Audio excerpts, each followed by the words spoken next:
Hello दोस्तों, आज मैं आपके लिए लेकर आई हूँ हिंदी व्याकरण में वाक्य के प्रकार। रचना के आधार पर वाक्य के 3 भेद होते हैं: सरल वाक्य, संयुक्त वाक्य और मिश्र वाक्य। आइए इसे आसान तरीके से सीखते हैं। उससे पहले मेरे चैनल को लाइक एवं सब्सक्राइब अवश्य कर लें। रचना के आधार पर वाक्य के भेद: सरल वाक्य, संयुक्त वाक्य और मिश्र वाक्य। सरल वाक्य साधारण वाक्यों में केवल एक ही उद्देश्य और एक ही विधेय होता है। उन्हें सरल वाक्य या साधारण वाक्य कहते हैं।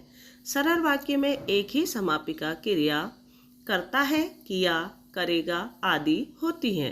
जैसे मुकेश पढ़ता है, शिल्पी पत्र लिखती है, राकेश ने भोजन किया। यहाँ पर मुकेश एक वचन करता है, उसी तरह शिल्पी भी। और अब हम देखेंगे संयुक्त वाक्य। जिन वाक्यों में 2 या 2 से अधिक सरल वाक्य योजकों द्वारा जुड़े हुए होते हैं उन्हें संयुक्त वाक्य कहते हैं। यहाँ पर दोनों ही वाक्य स्वतंत्र होते हैं। इन्हें योजकों के द्वारा जोड़ा जाता है और एक बनाया जाता है। जैसे वह सुबह गया और शाम को लौट आया, प्रिय बोलो पर असत्य नहीं। है हमारा मिश्रित वाक्य या मिश्र वाक्य। जिन वाक्यों में एक प्रधान उपवाक्य हो और अन्य आश्रित उपवाक्य हो तथा जो आपस में कि, जो, क्योंकि, जितना, उतना द्वारा जुड़े हुए हों उन्हें मिश्रित वाक्य कहते हैं। इनमें एक मुख्य उद्देश्य और मुख्य विधेय के अलावा एक से अधिक समापिका क्रियाएं होती है।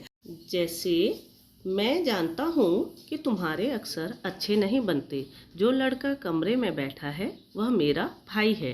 यदि परिश्रम करोगे तो उत्तीर्ण हो जाओगे। यहाँ पर एक प्रधान वाक्य और एक अन्य वाला आश्रित उपवाक्य होता है। इस तरह यहाँ पर 2 स्वतंत्र वाक्य होते हैं। आशा है आपके लिए यह वीडियो कारगर रहेगी। धन्यवाद। फिर मिलते हैं एक नई वीडियो में एक नए विषय के साथ।